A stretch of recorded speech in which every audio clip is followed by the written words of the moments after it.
తెలంగాణపై వివక్ష చూపిస్తున్న కేంద్ర ప్రభుత్వం బడ్జెట్లో తిరిగి తెలంగాణ బడ్జెట్ కేటాయించాలి. బడ్జెట్ రివైజ్ చేసి తెలంగాణకు కేటాయించాలి.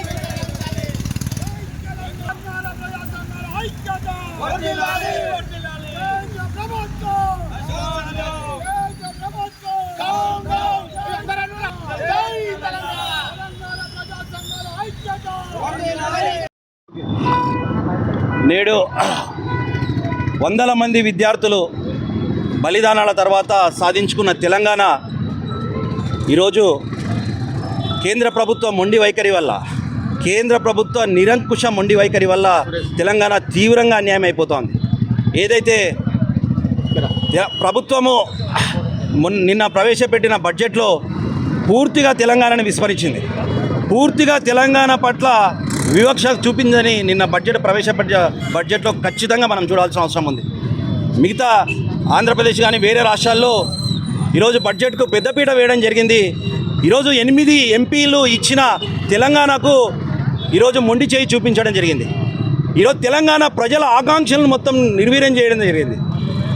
విభజన హామీలు ఏవైతున్నాయో బయ్యారం ఉక్కు ఫ్యాక్టరీ కానీ, కాజీపేట రైల్వే కర్మాగారం కానీ, తర్వాత ఐఎంఈఐ కానీ, నవోదయ పాఠశాలలు కానీ, పాలమూరు రంగారెడ్డి ఎత్తిపోతలు కానీ, ఇవంతా జాతీయ హోదా ఇస్తా అని చెప్పి ఏ ఒక్క ప్రాజెక్ట్ని కూడా ఈరోజు అమలు చేయకుండా ఈరోజు బడ్జెట్లో మొండి చూపించడం జరిగింది. మన రేవంత్ రెడ్డి గారు కేంద్ర ప్రభుత్వానికి తెలంగాణ యొక్క రిక్వైర్మెంట్ ఎన్నిసార్లు రిప్రజెంటేషన్ రూపంలో ఇచ్చినా కూడా ఈరోజు బడ్జెట్లో ఎక్కడ తెలంగాణకు న్యాయం జరిగే విధంగా బడ్జెట్ రూపకల్పన చేయబడలేదు. ఈ బడ్జెట్ని నేను పూర్తిగా ప్రజా సంఘాల తరపుకెళ్ళి పూర్తిగా మేము వ్యతిరేకిస్తున్నాము. ఈరోజు తెలంగాణలో పెద్ద ఎత్తున 8 ఎంపీ స్థానాలను బీజేపీ ఎంపీ స్థానాలను ప్రజలు ఇచ్చినప్పటికీ ఈరోజు తెలంగాణ వైపు పూర్తిగా వివక్ష చూపించారు, తెలంగాణ పూర్తిగా మొండి చేయి చూపించారు. తెలంగాణ మరి ఒకసారి అన్యాయం అయిపోయింది ఈరోజు బీజేపీ ప్రభుత్వంలో అని చెప్పి మేము ప్రజా సంఘాలుగా ఖచ్చితంగా చెప్పదలుచుకున్నాము. కావున బీజేపీ మొండి వైఖరి నశించాలి. ఈ 8 మంది ఎంపీలు స్పందించకపోతే తెలంగాణ రాష్ట్రంలో ఈ ఎంపీలను తిరగనీయము. వాళ్ళు తక్షణమే ఈ తెలంగాణ కేంద్ర ప్రభుత్వం మొండి వైఖరికి నిరసనగా రాజీనామా చేయవలసిందిగా బీజేపీ ఎంపీలని మేము బహిరంగంగా ప్రజా సంఘాలుగా డిమాండ్ చేస్తున్నాము. లేకపోతే రానున్న రోజుల్లో మిమ్మల్ని తెలంగాణ రాష్ట్రంలో తిరగనీయమని చెప్పి ఏదైతే వేల మంది విద్యార్థుల బలిదానాలకి ఈరోజు దానికి ఒక అర్థం లేకుండా పోయింది.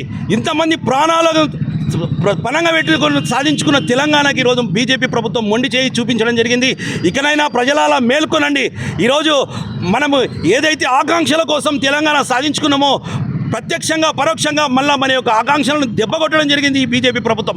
మరి ఒకసారి మనమందరం సంఘటితమైదాము. ఈ బీజేపీ ప్రభుత్వం పైన మరి ఒకసారి పోరాటానికి మనము పిలుపునివ్వాల్సిందిగా ఈ సందర్భంగా ప్రజా సంఘాలు డిమాండ్ చేస్తున్నాము. తక్షణమే 8 మంది బీజేపీ ఎంపీలు రాజీనామా చేసి చేయకపోతే మాత్రము తెలంగాణ తిరగనీయమని చెప్పి ఈ సభాముఖంగా ఈ బహిరంగంగా హెచ్చరిక చేస్తున్నామని చెప్పి ప్రజా సంఘాలుగా డిమాండ్ చేస్తా ఉన్నాం. జై తెలంగాణ.